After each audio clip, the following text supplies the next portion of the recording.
It is believed by some Egyptologists that this may have been a symbolic burial, a cenotaph, built not to contain the pharaoh's body, but to house his spirit. Others believe the tomb was never completed before Sekhemkhet died. But according to some interpretations of the evidence, there are sealed chambers in this complex that have still never been opened. What is inside them? Nobody knows. Now let's talk about a pyramid with a reputation. The Dark One. Located at Dosha, the same ancient royal necropolis that holds the famous Bent Pyramid, there stands a structure known to the ancient Egyptians themselves as Amenemhat is mighty. But today, we call it the Black Pyramid. And it earned that name. Built by Pharaoh Amenemhat III around 1800 BC, this pyramid was constructed almost entirely from mud brick, unlike the stone monuments of earlier pharaohs. From a distance it looks like a natural hill of dark rubble. Crumbling. Almost erased. But underneath that unassuming surface, there is something extraordinary. The Black Pyramid was designed with one of the most complex and deliberately confusing internal labyrinthine passages ever built in ancient Egypt. Dead ends. False corridors. Trapdoors.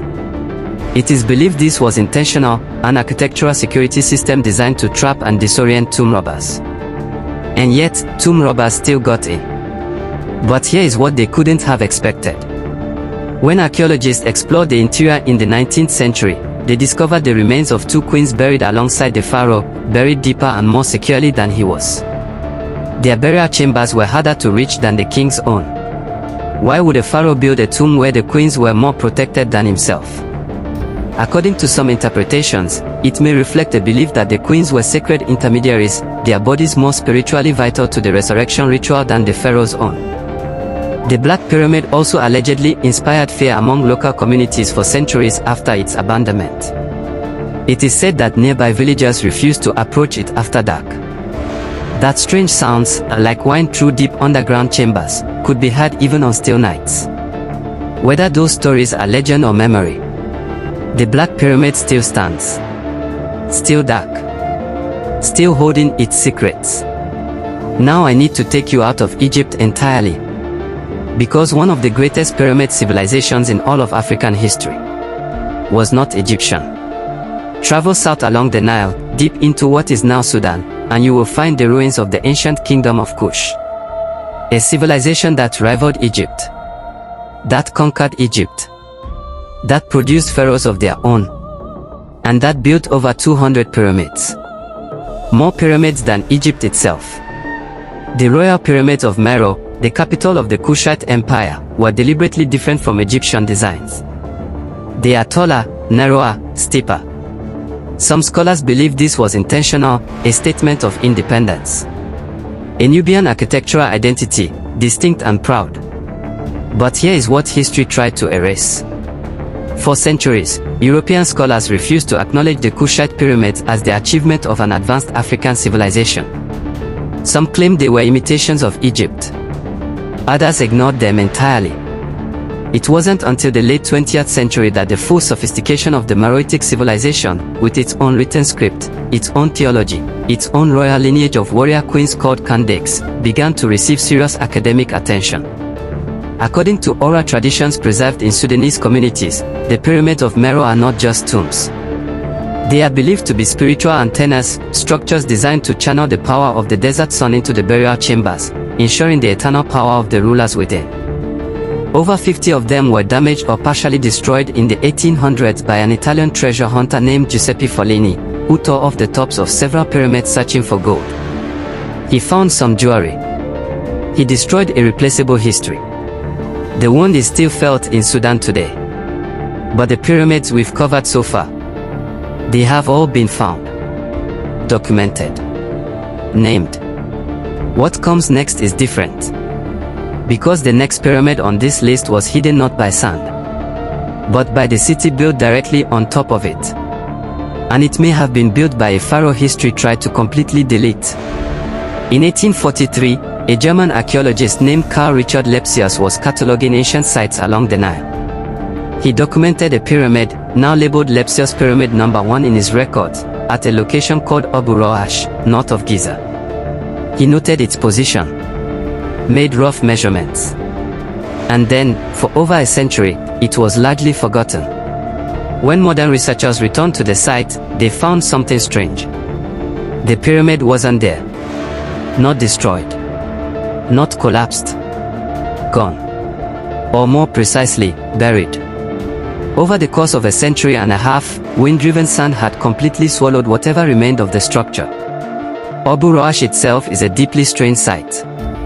It contains the ruins of what is believed to be the northernmost pyramid ever built in ancient Egypt, the Pyramid of Djedefre, son of Khufu, a pharaoh who reigned for only 8 years and whose legacy was allegedly deliberately destroyed by his successors. Some Egyptologists believe Djedefre was erased from history because he introduced a radical new religious theology, elevating the sun god Are to supreme status in ways that threatened the traditional priestly power structures. It is believed that after his death, the rival pharaonic faction dismantled his pyramid stone by stone, removing it from the landscape as if he had never existed. What Lepsius may have recorded was a structure in its final years of visible existence before the combined forces of political erasure and desert sand finished the job. If there are sealed chambers beneath that plateau today, no one has fully excavated them. The desert keeps its own records. And now the most extraordinary hidden pyramid of all. Not hidden by sand. Not hidden by political erasure. Hidden in plain sight. Beneath a city. In the 1990s, during construction work in the Luxor region, workers began uncovering ancient stone structures far deeper than expected. What they found, according to initial reports and subsequent archaeological surveys, were the foundational remains of what appears to be a previously unrecorded pyramid structure, buried beneath layers of later construction and urban development dating back to multiple historical periods. This happens more often than the public realizes. Egypt is a country where ancient civilization is literally the ground beneath the modern world. But this particular discovery carries an additional layer of mystery. The carved inscriptions found in the chambers below contain imagery and hieroglyphic combinations that, according to some Egyptologists, do not match any known pharaonic style or period. It is believed by some researchers that this structure may predate the Old Kingdom entirely, which would mean it was built before what we currently consider the beginning of pyramid construction in Egypt. Before Giza. Before Sneferu. Before Khufu. If that is true, and this remains deeply debated and not fully verified, it would force an almost complete rewriting of Egyptian architectural history. The full excavation of this site remains ongoing. Access is restricted. And the Egyptian authorities have released very limited information.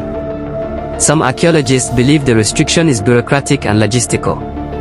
Others allege there is something beneath those streets that the academic world is not yet ready to publicly explain. Here is the truth that connects all 5 of these pyramids. None of them were accidents. Every one of them was buried by sand, by politics, by colonial indifference, or by deliberate erasure.